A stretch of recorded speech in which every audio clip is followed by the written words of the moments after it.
नमस्कार, मैं हूं शरद द्विवेदी और आज का हमारा मुद्दा है सियासत में शक्ति का शोर, महिला राजनीति का नया दौर। तो भारतीय जनता पार्टी एनडीए नेतृत्वकर्ता जो बड़ा फैसला, जो 3 दिन का विशेष सत्र लोकसभा का और जिसमें 3 विधेयक आएंगे और इसी के साथ नारी शक्ति को 33% आरक्षण और 270 प्लस की सीटों का आरक्षण लोकसभा की अगर हम बात करें तो मिलेगा। अब ये बहुत महत्वपूर्ण पहल है और निश्चित तौर पर आज़ादी के लगभग 7 दशक के बाद नारी शक्ति को उसका हक, अधिकार जो शुरू से डिज़र्विंग है वो मिलने वाला है। अगर दुनिया के देशों से तुलना करें तो हम बहुत पीछे हैं। रवांडा जैसे देश जो हैं, जिनके बारे में आप और हम बहुत अधिक नहीं जानते हैं, वहाँ सदन में 60% महिला सांसद हैं। 60%, यानी पुरुष 40% और महिलाएं 60%। और मुझे ये कहने में संकोच नहीं है कि जहाँ कहीं भी महिलाओं को नेतृत्व दिया गया है, भारत की मैं बात कर रहा हूँ, वहाँ उन्होंने अपनी काबिलियत, अगर पुरुषों को बुरा लगे तो पुरुषों से कहीं पीछे नहीं है। और मैं अपने व्यक्तिगत अनुभव से बेहिचक कह सकता हूँ कि वो पुरुषों से आगे हैं। वो जहाँ जिस जगह बैठती हैं वहाँ सफाई का मंजर अलग होता है, उनके निर्णय में संवेदनशीलता होती है और बेहद थके होने के बाद भी घर जाने पर, वर्किंग वुमन की मैं बात कर रहा हूँ, तो वहाँ वो अपने परिवार के साथ ही उतनी अफेक्शनेट होती हैं, उतनी ही लविंग होती हैं अपने बच्चे के साथ, अपने जीवन साथी के साथ। ये पुरुषों के लिए कोई तुलना नहीं है, जेंडर बायस भी नहीं है, लेकिन हाँ, नारी अपने अलग रूप और स्वरूप के साथ है। लेकिन चुनौतियाँ कई हैं, इसमें राजनीति भी देखी जा रही है। विपक्ष परिसीमन आयोग जो गठित हो रहा है उसका विरोध कर रहा है। फिर सवाल ये भी है कि क्या दोनों सदनों में ये जो तीनों विधेयक हैं ये पारित हो जाएंगे और कहीं कोई बाधा तो नहीं होगी। और उम्मीद ये है केंद्र सरकार की, खासतौर से प्रधानमंत्री नरेंद्र मोदी जी जो इसके शिल्पकार माने जा रहे हैं, कि 2029 का लोकसभा चुनाव 33% आरक्षण के साथ हो। जैसा मैंने कहा कि भारत में अभी भी वर्तमान लोकसभा की बात करें तो 13% के आसपास महिला सांसद हैं। यानी आप अंदाज़ा लगा सकते हैं कि रवांडा 60% है और यूएई करीब 50% है। एशिया की अगर हम बात करें तो एक ही देश, जहाँ तक मेरी नॉलेज है, वो है यूएई, जहाँ 50% महिला सांसद हैं, जबकि वो एक मुस्लिम कंट्री के तौर पर भी देखा जाता है। और अगर आप बात करें तो इतना बड़ा देश, लेकिन सिर्फ अब तक 16 मुख्यमंत्री हुई हैं। महिला मुख्यमंत्री की बात करें, मध्य प्रदेश में उमा भारती जी का नाम आता है, राजस्थान में वसुंधरा जी का नाम आता है, टीएमसी से इस समय ममता बनर्जी खम ठोक रही हैं। लेकिन क्या 16 ही मुख्यमंत्री पर्याप्त हैं? और हमें खुश हो जाना चाहिए कि आज़ादी के बाद से सिर्फ 16 मुख्यमंत्री। तमाम बातें हैं, लेकिन अधिकार दिया जाना और स्त्री का खुद अपने को शक्ति संपन्न अनुभव करना, इन दोनों में भी अंतर है। इस पर भी हम बात करेंगे। पहले देखिए हमारी ये रिपोर्ट, फिर चलेंगे इस अलग, अनूठे और अद्भुत विषय के साथ। सियासत में अब शक्ति का शोर तेज हो रहा है और ये शोर है नारी शक्ति के उभार का। नारी शक्ति बंधन अधिनियम, यानी महिलाओं को संसद और विधानसभा में 33% आरक्षण देने का ऐतिहासिक फैसला, जिसे महिला राजनीति के नए दौर की शुरुआत माना जा रहा है। पर इस कानून की असली तस्वीर क्या है?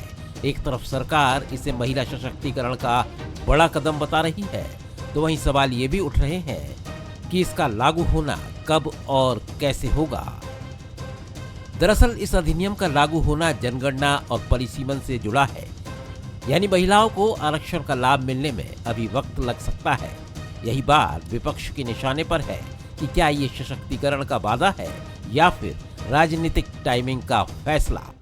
हालांकि अगर ये कानून पूरी तरह लागू होता है तो देश की राजनीति में महिलाओं की भागीदारी ऐतिहासिक स्तर पर पहुंच सकती है। नीतियों से लेकर नेतृत्व तक महिलाओं की भूमिका और मजबूत होगी। कुल मिलाकर नारी शक्ति बंधन अधिनियम ने सियासत में नई बहस छेड़ दी है। जहां शक्ति का शोर तो गूंज रहा है, लेकिन इस शोर के असर का इंतजार अभी बाकी है। पर इतना तो तय है कि ये कदम महिला सशक्तिकरण के नए दौर की शुरुआत जरूर है।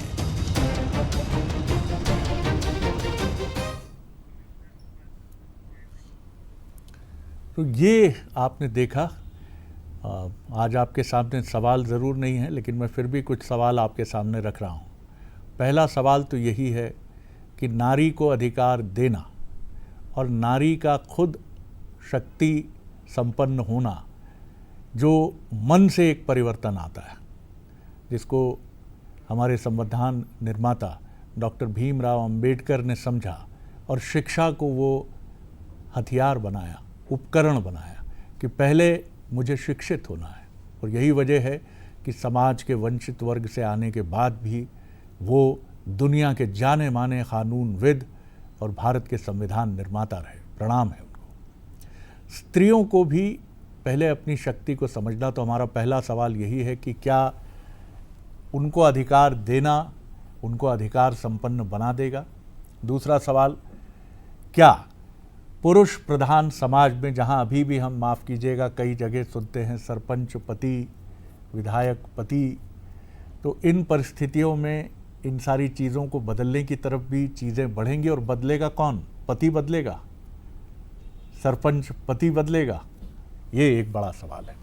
और तीसरा सवाल है कि आज जो स्त्रियों की दशा है, भारत की मैं बात कर रहा हूँ, वो निकल रही हैं, नौकरी कर रही हैं, लेकिन जिस परिवेश में और जिस तरह से, और इसका शिकार वो सभी महिलाएं हैं जो पढ़ी लिखी हैं, शिक्षित हैं, लेकिन एक असमानता का सामना वो कहीं ससुराल में करती हैं, तो कहीं सड़क पर करती हैं, तो कहीं यात्रा के दौरान करती हैं, और कई बार वो कह भी नहीं पाती क्योंकि ये मन की कसक उनके मन में ही रहती है।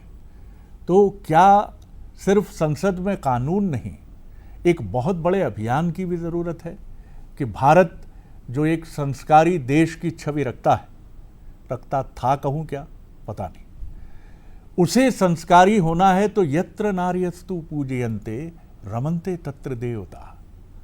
क्या हमें एक बड़ा सामाजिक अभियान नहीं छेड़ना चाहिए स्कूलों में, एजुकेशन के ज़रिए, जहाँ स्त्रियों के सम्मान की भी एक परंपरा बने? हमारे मेहमानों से मिलिए। मेरे साथ स्टूडियो में हैं सारिका उपाध्याय जी, जो सोशल एक्टिविस्ट हैं, समाज सेवी हैं, उनका बहुत स्वागत करता हूं मैं। हमारे साथ हैं अभिव्यक्ति दीक्षित, जो CEO हैं भोपाल वुमेन हब की, उनका मैं स्वागत करता हूं। और इससे पहले कि मैं रिएक्शन लूं, भोपाल नगर निगम के कमिश्नर और डायनामिक युवा IAS ऑफिसर, महिला ऑफिसर संस्कृति जैन ने इस विषय पर बंसल न्यूज़ से बातचीत में क्या कुछ कहा, पहले हम वो सुन लेते हैं। महिलाओं की भूमिका हमारे समाज में और हमारे राष्ट्र बिल्डिंग में हर जगह से होनी चाहिए, और मुझे लगता है ये एक बहुत महत्वपूर्ण कदम है ताकि महिलाओं की बात आगे तक पहुंच सके। देखिए, प्रशासनिक व्यवस्था में तो क्योंकि हम सभी चुनकर आए हैं, तो मुझे लगता है हमारा प्रतिनिधित्व काफ़ी दिख रहा है। जहाँ तक कि पॉलिटिकल रिप्रेजेंटेशन की बात है, जितनी महिलाएँ आगे आएंगी तो महिलाओं की आवाज़ और इनके इशू ज़्यादा अच्छे से उभर कर आ पाएंगे। तो निश्चित तौर पर ये आत्मविश्वास जो हमने देखा संस्कृति जी के चेहरे पर, यह आत्मविश्वास थोड़ा अलग इसलिए है कि उन्होंने अखिल भारतीय सेवा में अपने परिश्रम, अपने मेहनत से चयन का अधिकार हासिल किया। उनको कुछ दिया नहीं गया कि चलिए आपको IAS बना दिया गया, आपको हमने इतने प्रतिशत एक सुविधा दे दी है, अब आप कुछ ज़्यादा प्रयास करें या ना करें, आप IAS तो हो जाएंगे। ये एक अधिकार अलग है। लेकिन जब हम ये कहते हैं कि महिलाओं को रिजर्वेशन मिल रहा है, महिलाओं को स्कूटी दी जा रही है, तो इसकी ये गारंटी नहीं है कि वो महिला आत्मविश्वास से भर जाएगी। बहुत बड़ी सुविधा है, लेकिन उस महिला को उसके परिवार से वो आत्मविश्वास मिलना चाहिए, उसके माता पिता से, उसके भाई से, उसके जीवन साथी से, उसके समाज से, उसके सहयोगियों से। किस तरह देखती हैं सारिका जी, ये पहल तो बहुत अच्छी है जो केंद्र सरकार करने जा रही है और मुझे लगता है कि एक इतिहास बनने जा रहा है। आप किस तरह देखती हैं? जी बिल्कुल, जैसा कि अभी हमारी नगर निगम कमिश्नर कह रही थी कि ये जो नया बिल जो हालांकि पारित तो हो ही चुका था, लेकिन जो अब ये बिल संसद में आने वाला है, ये महिलाओं के लिए निश्चित रूप से एक ऐसी शुरुआत करेगा जिससे महिलाएं जो राजनीति में अभी तक भटक रही थी या ये कहें कि मेहनत तो बहुत करती हैं पर कहीं ना कहीं जैसा अभी आपने भी एक विषय रखा था कि सरपंच पति या मतलब विधायक पति इस तरीके की व्यवस्था के पीछे रह जाती हैं। तो इस बिल के बाद ज़रूर वो महिलाएं जो अपने जीवन में राजनीतिक जीवन को चुनती हैं और उसमें अपना सफल जीवन बनाना चाहती हैं, उनके लिए ये बहुत मजबूत पहल होगी और अपना स्वयं अपना व्यक्तित्व विकसित कर सकेंगी। जैसा कि अभी हम बात कर रहे थे कि जो अधिकारी हैं वो चुन कर जाती हैं और उनका अपना ही व्यक्तित्व हो जाता है, अपना एक गरिमा उनकी पैदा हो जाती है, चूँकि उनके पास ये रहता है कि हमने खुद अपना पथ निर्मित किया और उस पर हम चले और हमने उसमें सफलता हासिल की। और राजनीति में कहीं ना कहीं यही एक विषय रह जाता है कि हम हमेशा डिपेंडेंट वाली सिचुएशन में रहते थे कि सीट अगर होगी आरक्षित तो हमको मिलेगा और अगर पुरुष वर्ग ही रहे तो, लेकिन अब पुरुष जहाँ है वहीं रहेंगे। ये 33% आरक्षण जो है वो महिलाओं के लिए है केवल। बिल्कुल जी बिल्कुल। हमारे साथ भारतीय जनता पार्टी की सीनियर लीडर, पूर्व कैबिनेट मिनिस्टर और भारतीय जनता पार्टी की सीनियर स्पोक्स पर्सन के तौर पर अर्चना चिटनिस जी हमारे साथ जुड़ रही हैं। अर्चना जी, बहुत स्वागत करता हूं आपका। जी नमस्कार। नमस्कार अर्चना जी, मैं आंकड़े देख रहा था तो रवांडा जैसे छोटे देश जो हैं वहाँ 60% सांसद हैं महिला और आज़ादी के बाद से अब तक 16 मुख्यमंत्री हैं भारत में। एक ज़बरदस्त पहल मुझे लगता है कि केंद्र सरकार, प्रधानमंत्री नरेंद्र मोदी और महिलाओं के लिए एक अभूतपूर्व पहल, और आप एक ऐसी नारी शक्ति और महिला शक्ति के तौर पर हम आपको देखते हैं जिन्होंने अपनी अलग छाप छोड़ी है राजनीति में। आप उस परिवार से हैं जहां बहुत आपके पूज्य पिताजी स्वर्गीय जो मध्य प्रदेश के विधानसभा अध्यक्ष भी रहे, उन्होंने बहुत, बृजमोहन मिश्रा जी, उन्होंने बहुत आपको समर्थन दिया, बहुत आपको आगे बढ़ाया। जरा इस पर रोशनी डालिए कि क्या ये जो नया कानून साकार होने जा रहा है, होना ही चाहिए, ये क्या वाकई महिला जनप्रतिनिधियों के जीवन में एक रिवोल्यूशन होगा? अर्चना जी, आप सुन पा रहे हैं? हेलो, हाँ जी नमस्कार। जी जी जी मैं आपसे ये कह रही हूँ कि सबसे बड़ा सहयोग जो परिवार कर सकता है वो 2 काम करे केवल, कि एक तो भरोसा करे अपनी बेटी पर, बहन पर, पत्नी पर, माँ पर, और भरोसा करने के साथ में भरोसा ये भी करे कि वो जो जवाबदारी उसको बतौर जनप्रतिनिधि मिल रही है वो जवाबदारी स्वयं वो उठा सकती है। पुरुष जनप्रतिनिधि भी अकेले तो काम करते नहीं, सहयोग तो वो भी सबका लेते हैं। जी हाँ, सहयोग महिला जनप्रतिनिधि भी सबका लेगी, लेकिन निर्णय करने वाला जहाँ जब विषय आता है तब महिला जनप्रतिनिधि स्वयं निर्णय कर सके, उसको आसपास ये वातावरण, ये भरोसा, ये एक मैं कहूंगी कि काम करने के लिए लिबर्टी के साथ साथ रिस्पेक्ट ये बने। और मैं इस बात के लिए अपने पिता, अपने पति, अपने परिवार को, अपने बच्चों को धन्यवाद देती हूँ कि मेरे काम के में कभी भी उन्होंने इंटरवीन नहीं करा। मैं हमेशा काम करती रही और निर्णय अपने स्वयं लेती रही, पर मेरे परिवार ने मेरे पद को प्रॉक्सी पद ना बने इस प्रकार का व्यवहार कभी भी नहीं करा, और ये होना आवश्यक है। नहीं तो जनप्रतिनिधि कोई और होता है और शक्ति कहीं और केंद्रित हो जाती है। बिल्कुल आपने ठीक कहा अर्चना जी, लेकिन एक चुनौती और रहती है, मैं उस पर आपका रिएक्शन ज़रूर नहीं चाहूँगा, ये मैं अपनी तरफ से अपना विचार रख रहा हूँ कि मेल शोविनिज्म जिसको हम कहते हैं, जिसको पुरुष अहंकार कह लीजिए या पुरुषों का डोमिनेंस कह लीजिए, पैट्रियार्कल एक सोसाइटी जो हमारी है, स्त्री कहीं भी हो इस चुनौती का वो सामना करती है। और इसके लिए जैसे हमने आपके व्यक्तित्व में देखा कि आपके परिवार से, जैसा आपने खुद उल्लेख किया, पिता से, जीवन साथी से आपको एक पूरा समर्थन मिला। हम भी यही बात इस डिबेट के जरिए रख रहे हैं कि अधिकार मिल जाते हैं लेकिन शक्ति अपने भीतर होती है, वो लेकर आपने न जाने कितनी चुनौतियों का सामना किया होगा इस पुरुष प्रधान राजनीति में, लेकिन आप आगे बढ़ी तो वहां सिर्फ अर्चना चिटनिस की आत्मशक्ति रही। इस पर एक छोटा रिएक्शन आपका। अपना कौशल हम बढ़ाएं और अपनी लिमिटेशन और मर्यादाओं को भी हम ध्यान में रखें तो परिवार का पूरा सहयोग मिलता है जी। कई बार शुरुआती दौर में अगर परिवार को ये लगे भी कि सार्वजनिक जीवन में महिला आएगी तो कैसे काम करेगी, पर जब आप यशवान होकर काम करती हैं, जब आप सेवा को करते हुए नाम कमाती हैं, तो वही परिवार सबसे अधिक प्रसन्न भी होता है जिसको शुरुआती दौर में आपके जनप्रतिनिधि बनने का संकोच होता है। तो आपको सिद्ध तो स्वयं को अपने खुद के कार्यशैली से, अपने स्वभाव से और अपने सेल्फ कॉन्फिडेंस से आपको सिद्ध तो स्वयं को करना है। हर महिला को स्वयं सिद्ध होना होगा, तब प्रधानमंत्री जी के मंशा के अनुरूप वो देश की निर्णायक भूमिका में अपने आप को ला सकेगी और भारत को विकसित करने में अपनी महती भूमिका अदा कर पाएगी। और मैं ये कह रही हूँ, ये आधी आबादी का विषय नहीं है, ये पूरी आबादी का विषय है जी जी। क्योंकि आप खुद स्मरण करें, जिस क्लास में कॉलेज में भी सिर्फ बॉयज होते होंगे, उस क्लास का स्वरूप अलग रहता है, और जिस क्लास में स्टूडेंट बॉयज एंड गर्ल्स दोनों होते हैं, उसकी एक मर्यादा, उसकी सैंक्टिटी, उसके अंदर की वहाँ का अनुशासन, सिंसियरिटी अलग होती है।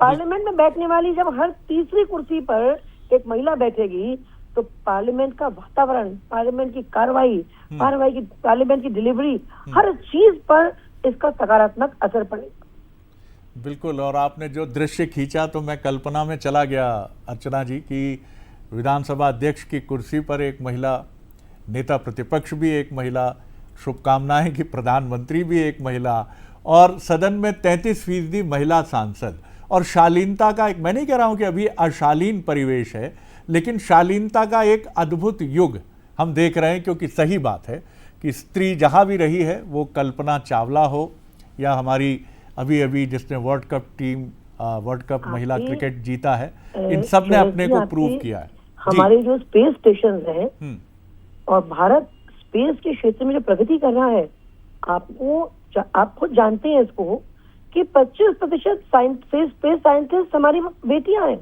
जी। बिल्कुल सही है। तो उसकी जब स्पेस साइंटिस्ट महिला हो सकती है, जब फाइटर प्लेन महिला चला सकती है, जब रिजर्व बैंक की CFO एक महिला है, जब अर्धसैनिक बलों की प्रमुख एक महिला है, और जिस देश में राष्ट्रपति महिला है, प्रधानमंत्री महिला रही है, स्पीकर महिला रही है, और MPs और MLAs की संख्या एक पर्याप्त संख्या इतने सालों की, 77 साल आजादी के बाद जो महिलाओं को प्रतिनिधित्व स्वाभाविक तौर पर मिलना चाहिए था, वो नहीं मिल पाया।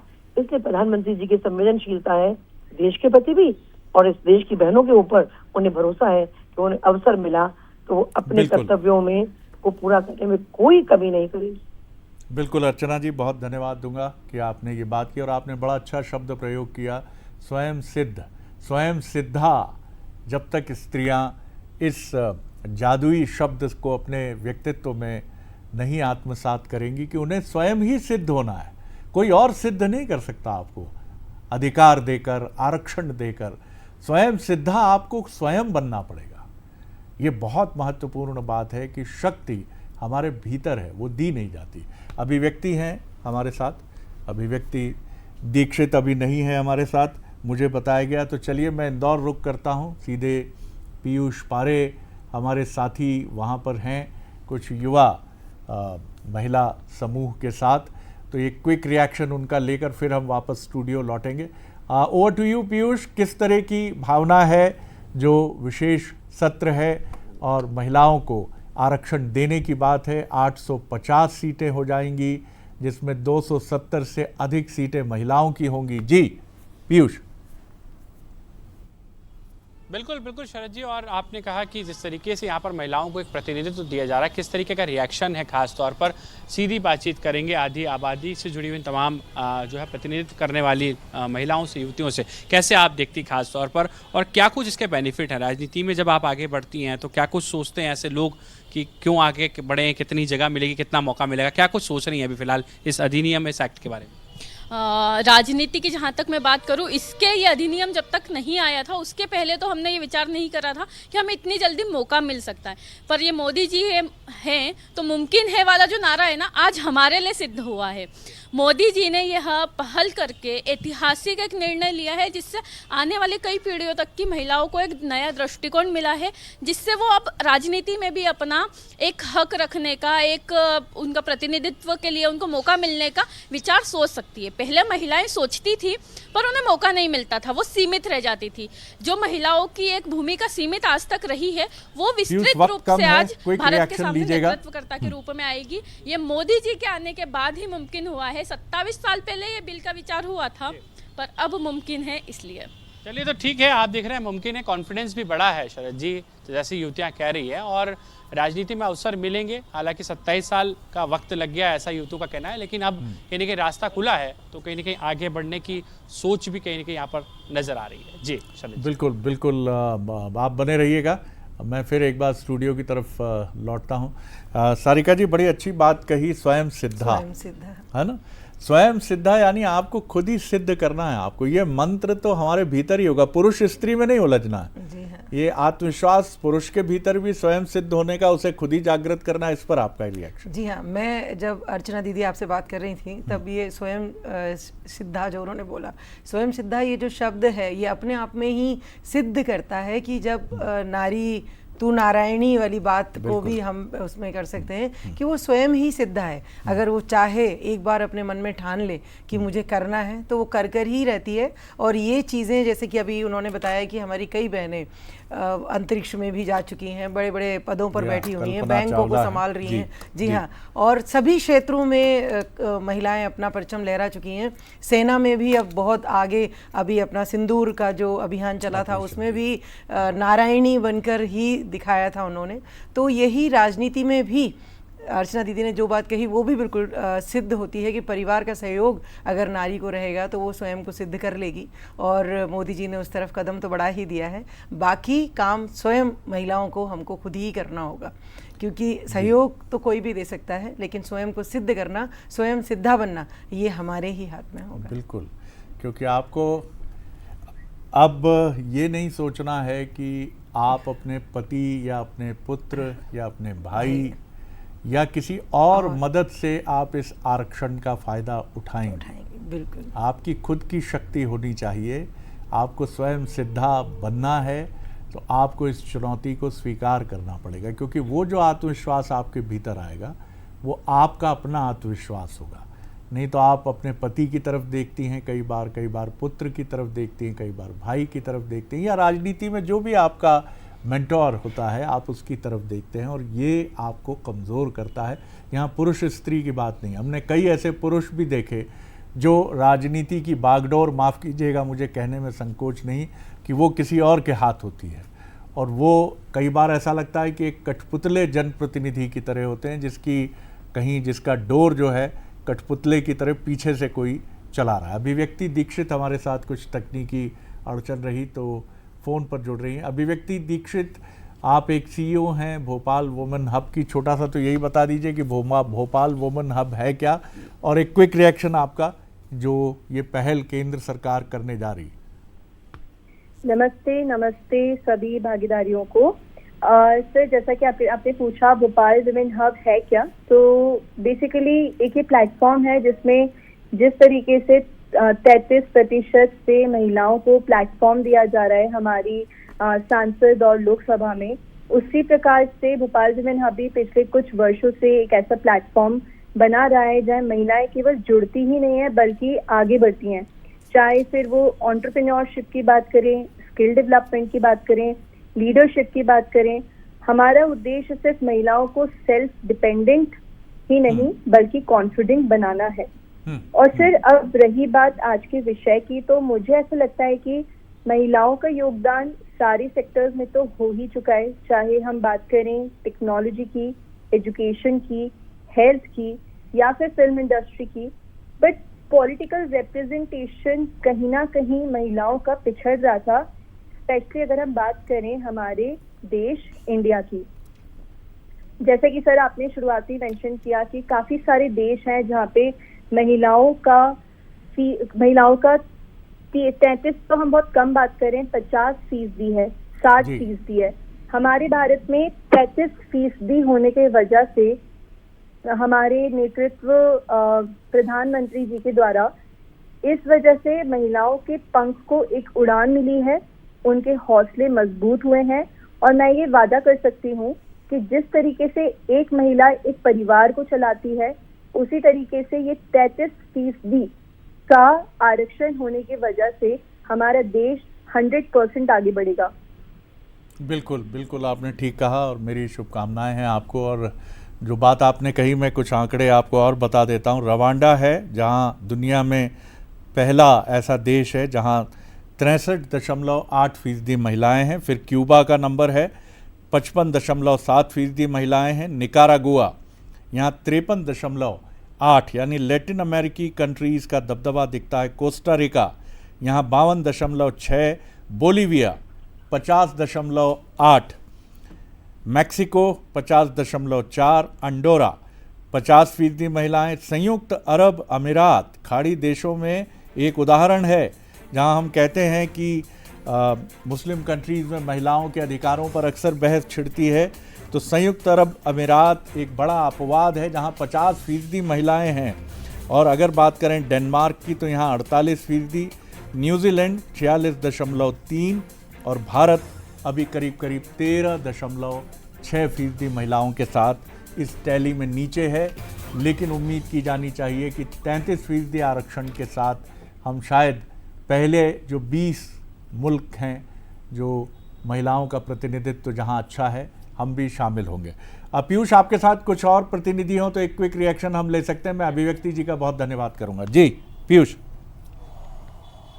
जी बिल्कुल बिल्कुल शरद जी, कुछ और भी यहाँ पर युवतियाँ हैं, खासतौर पर कैसे देखती हैं आप? खासतौर पर जब राजनीति की बात होती है तो बड़े चैलेंजेस भी होते हैं, कहते हैं कि युवतियों के लिए, महिलाओं के लिए चुनौती होती है, लेकिन क्या लगता है इस अधिनियम के आने से वो चुनौतियाँ दूर होंगी? हाँ बिल्कुल, वो सब चुनौतियाँ दूर होगी। अब जो कि पहले पुरुष सब कुछ करते थे, आजकल महिला भी बराबरी में हिस्सेदारी देंगी और सब कुछ कर सकती है। जैसे कि महिला सब लोग समझते थे कि सिर्फ घर में ही रह के, घर का ही दृष्टिकोण, घर में ससुराल मायका ये सब संभाल सकती है, वैसे ही अब हम महिलाएं सब राजनीति में आके सबके सामने, सबका अपना जो मन की बातें हैं, अगर एक महिला आएगी तो हम महिला को बता सकते हैं, और हम में से ही कोई महिला आके आगे आएंगी, आगे बढ़ेंगी, तो हम सब उनसे कुछ भी हमारी जो समस्या रहेगी वो हमें बोलने में उन्हें आसानी होगी। और हम सब चाहते हैं कि जो मोदी जी ने ये निर्णय लिया, बहुत अच्छा लिया, और हम सब महिलाएं बहुत खुश है ये सोच के कि अब आने वाले समय में महिलाएं भी आगे बढ़ के अवसर मिलता है तो ये भी किस्मत आजमाएंगी राजनीति में। क्या क्या मौका मिलता है तो आप लोग भी कहीं कहीं नजर आएंगी राजनीति में, कैसे देखती हैं? जरूर, हमें अगर मौका मिलेगा तो हम जरूर इस देश के लिए एक अच्छे निर्णय लेने के रूप में, नेतृत्व करना के रूप में आगे आना चाहेंगे। और हम चाहेंगे कि राजनीति में हम सभी बहनों को भी मौका मिले, बराबरी का हिस्सा मिले, क्योंकि आज तक सिर्फ पुरुष राजनीति करते थे और हमें कहीं ना कहीं संकोच रहता था कि हमारा क्या होगा। पर अब हमारे बीच में से ही बहनें निकल के आएंगी तो हमें उस चीज़ की खुशी है। हम आए ना आए, पर एक बहन तो आएगी जो हमारे सुनेगी, हमें समझेगी और आगे बढ़ेगी और इस देश के भागीदारी बराबरी का देगी। बिल्कुल कॉन्फिडेंस है, राजनीति में आने की चाह रखती हैं, और इस एक्ट के आने के बाद में कहा जा सकता है कि वो कॉन्फिडेंस में और बढ़ोतरी हुई है, जो इनके मन के भाव को हम समझ पाए हैं। जी शरद जी। बिल्कुल पीयूष, मुझे तो लग रहा है कि बिल्कुल तैयार हैं महिलाएं और मौका मिलेगा, चाहे उधर वो दोनों युवा जो महिला प्रतिनिधि हैं या मेरे साथ स्टूडियो में सारिका जी हैं, अवसर मिलेगा तो ये अपनी योग्यता प्रमाणित करेंगे। अभी तक तो यही था कि अवसर के लिए लंबी कतार थी, पुरुषों के साथ एक ऐसी टक्कर थी जिसमें वो अपने को बहुत पीछे चाह पाती थी, लेकिन अब एक मौका है उनके लिए, वो गर्व से ये कह सकती हैं कि नहीं, मुझे अवसर मिल सकता है क्योंकि 33% सीट्स मेरे लिए है। तो ये बहुत महत्वपूर्ण बात है और ईश्वर करे कि ये इसी रूप में आगे बढ़े। फिलहाल बहुत धन्यवाद आपका पीयूष। मैं रुकूंगा एक छोटे से ब्रेक के लिए, कहीं जाइएगा मत, कुछ ही सेकंड्स में वापस लौटते हैं, फिर रुक करेंगे छत्तीसगढ़ का और वहाँ महिला प्रतिनिधियों से इसी मुद्दे पर बात करेंगे।